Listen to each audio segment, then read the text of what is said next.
Yo, dudes, Capceris is pretty chill. Maybe you should, subscribe or something. If you couldn't tell from that cringy joke, Vader vs. Obito is out, and I want to talk about it. Honestly, outside of Stitch vs. Rocket, this is probably the most excited I've been for an episode this season.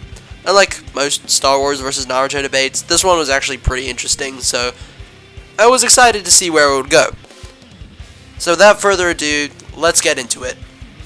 Also, apologies if I sound off. I'm still a little sick, so you're just going to have to deal with this for the rest of the video. For starters, Vader's analysis is fine. I don't really like how it starts. They just name drop Vader and then go into Anakin's backstory, and then they take forever getting to the next part, and then after all of that, they finally introduce Vader with the impact it should have had. But honestly, there is none because they just name dropped him at the beginning. It probably would have been better if they started off with Anakin's story and gave brief summaries of all the important events and then introduced Vader, leaving the impact when he is first named. Then they could say, as a former Jedi, Vader has mastered this specific form of lightsaber combat and all these force techniques. That way we don't lose anything and still keep the weight of Vader's name the weight that Vader's name brings. Outside of that one big issue, this analysis is just okay. The cutaway gag isn't funny, it's just the hosts explaining why Vader's suit is shit, and the editing is really good. They also didn't include the Kipteron black hole feat. More on this later. Obito's analysis is a lot better, but honestly, I'm just not really that interested. It's just kinda the same stuff we've heard from the Naruto series, except now we're doing it with another Uchiha. The editing is also really good once again, and I do like how Obito's story ends, but outside of that, nothing. Moving on to the fight, and man, this setup is really boring. Vader just appears as Obito is doing a recreation of the I may be stupid meme and says some typical dark side shit, and then they begin fighting. Alright, pretty boring, but what are you gonna do about it? More importantly, the actual animation itself isn't bad.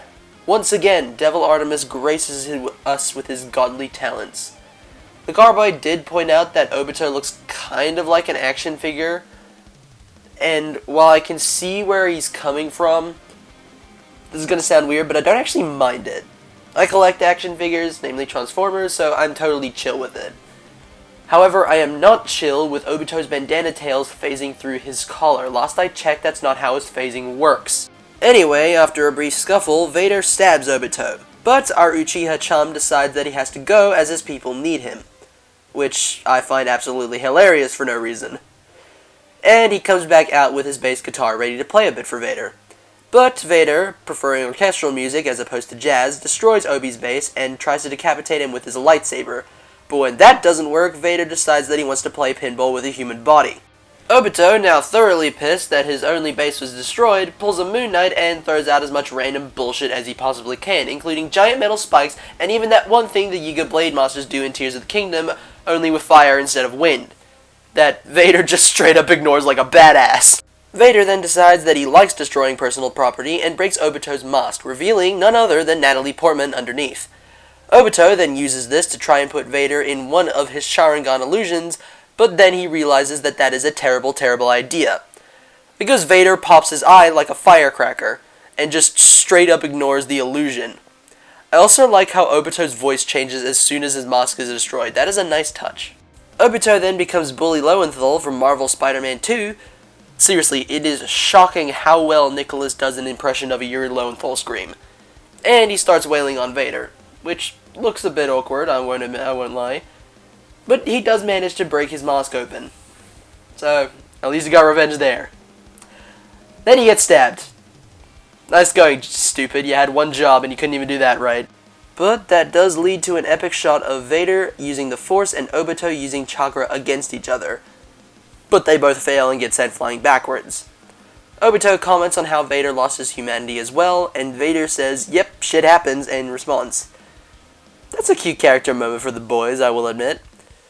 We get a ninja hand sign thingy, which looks pretty janky in my opinion.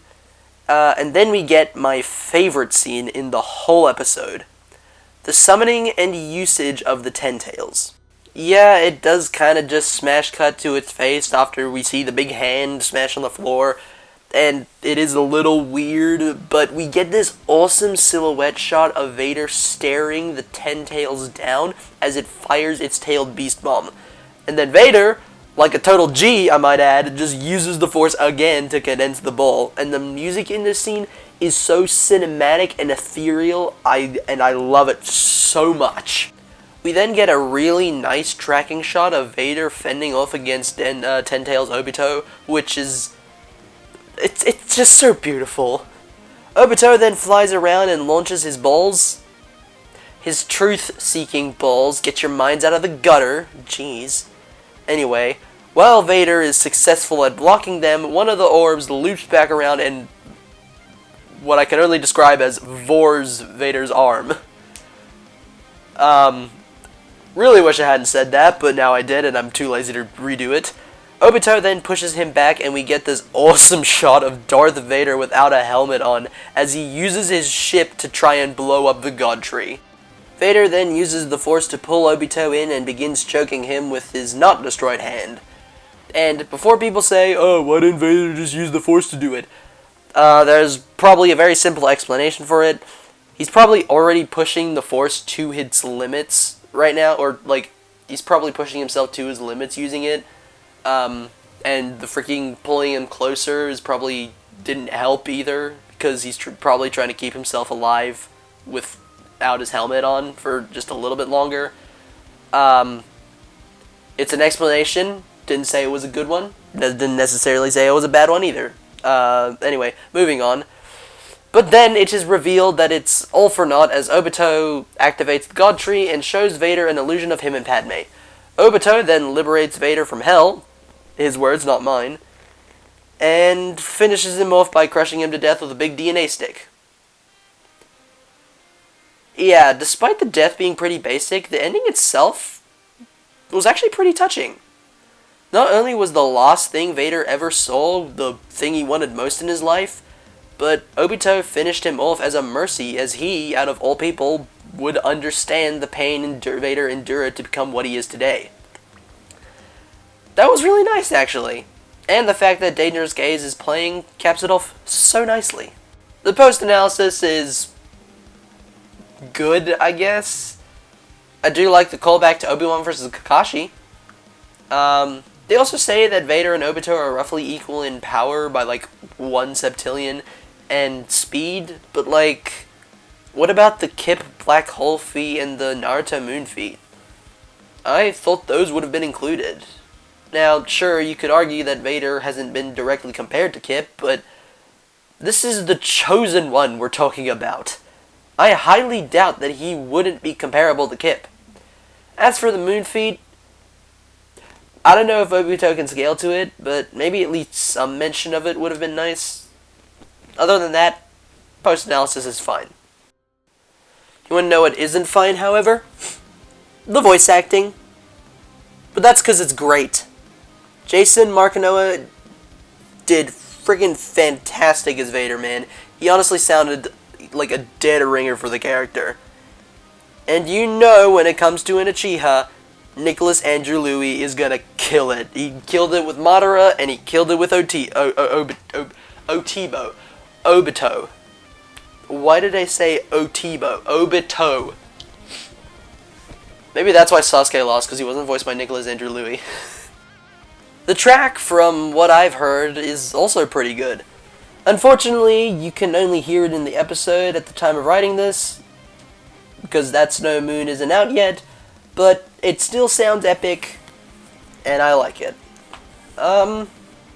Overall, I'd give this episode an 8.5 out of 10. I had a lot of fun watching, and I totally predicted Obito would win minutes before I saw the fight. As for the next time, however, meh. Like, I know we were bound to get another Marvel vs. DC fight, but like, couldn't it be just a little more interesting? I mean, at the very least, I know it's gonna be good, because, frickin' Origin the Hero says that he has high hopes for it, so It better be good. I really hope it is. Anyway, what are your thoughts? Do you agree with me? Do you disagree with me? Let me know in the comments below. And while you're there, subscribe and hit the bell so you never miss a video. Don't forget to follow me on Instagram and Twitter. Trust me, I've got something coming up that you won't want to miss. I know I said that last time, but I'm saying it again. And while you're in the description following me, go check out Lucariboi's review, as well as our own reaction to the episode. Both of those will be linked down below and will be on his channel. With that in mind, I will see you in the next video, and now I am going to go recover because I am still sick. Still very, very sick.